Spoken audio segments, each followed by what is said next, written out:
We all say we want love, but do we ever stop to ask why? As a therapist with over a decade of experience, I can tell you, most people don't actually know. We treat love like a default. Like if you just swipe enough, stay open, stay patient, it'll just happen. But that assumption, it hides a much deeper truth. Not everyone wants love for the same reason. Some want to feel less alone. Some just want to feel normal. And some are ready, and others are just afraid of running out of time. And that difference, why you want love in the first place, it might be the most important factor in whether that love actually feels good. I'm Jordan Travers, a licensed psychotherapist, and today I want to walk you through one of the most insightful studies of the year. It came out in May, and it cracked open a question that lives in so many of my sessions. Why do people pursue romantic relationships in the first place? Dr. Geoff MacDonald and his team studied over 3,000 single adults, and they developed a 24-question scale.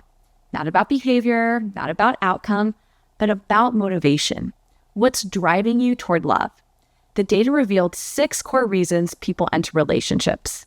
And once you hear them, you'll know exactly which one is yours. But before I walk you through them, please drop us a like and subscribe to our channel. The first, intrinsic motivation. These are the people who love for the sake of love. They seek relationships because connection itself feels meaningful. They're not looking to fill a void. They're not dating out of fear. They simply enjoy emotional intimacy, companionship, and the process of building something real. Think of the friend who isn't chasing the one. They're just genuinely curious about others. They light up on the first date. They listen, they laugh, they share. They're not performing love. They're actually experiencing it. In the study, these individuals were more securely attached. They weren't clinging to connection. They were moving toward it with openness and self-trust. Number 2, identified motivation. This group also pursues love for internal reasons, but theirs is shaped by values. They want a partner not just for joy, but for meaning, to build a future, to raise a family, to create something lasting. It's not about the thrill of dating. It's about alignment, shared goals, a life lived in partnership. Imagine someone who's waited to date until their life felt stable. They're not looking for distraction. They're looking for resonance. In the data, these individuals were also securely attached, but they were especially driven by long-term thinking. Number 3, positive introjected motivation. Now, this is where it starts to shift. People in this category want relationships because being loved makes them feel like they matter. It's not about the relationship itself. It's about what being chosen symbolizes. You'll often hear phrases like, I just want someone to see me, or I feel more confident when I'm in love. These are people who derive worth from being desired. And while the desire is real, it's precarious because it depends on external validation. In the study, this group showed more attachment anxiety.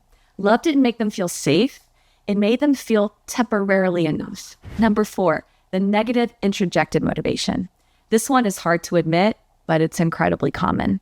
These are the people who pursue relationships out of guilt, out of shame, out of fear that being alone makes them unlovable or broken or behind. They're not dating because they actually want to. They're dating because they feel like they should. Maybe they've internalized a family voice that says, you're not complete without a partner, or a cultural script that implies your value drops the longer you stay single. So they swipe, settle, or stay in unsatisfying relationships because the fear of being single feels worse than being unfulfilled. These individuals, unsurprisingly, had lower psychological well-being in the study.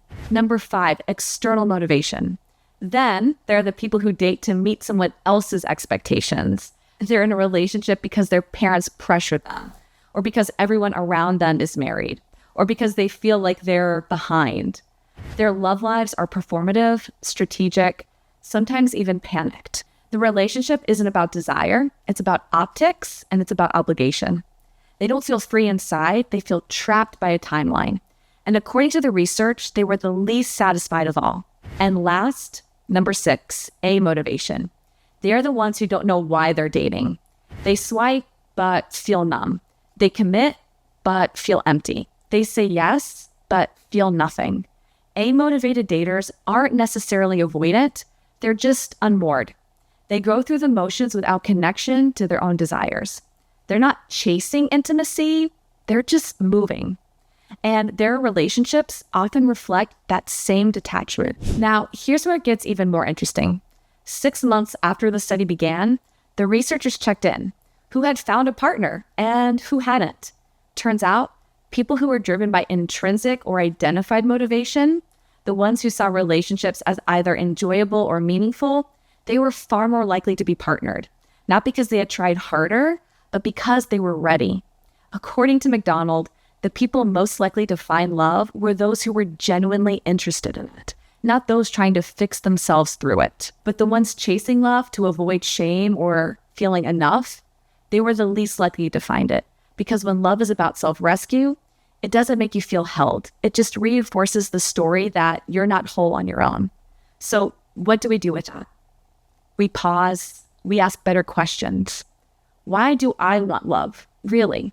Is it about connection or correction? Do I want to share my life or feel less afraid? Because until we name the real reason behind the search, we'll keep ending up in relationships that don't fulfill us. And if you can't come up with the questions yourself, don't worry. You can use the relationship satisfaction scale linked in the description below. It's free and designed to give you clarity. The results might actually surprise you, and they might just change how you approach connection. And if you're realizing it's not just about finding love, but healing the parts of you that feel unlovable, let's talk. I'm Jordan Travers, the clinical director at Awake Therapy, and I'll see you next time. Bye.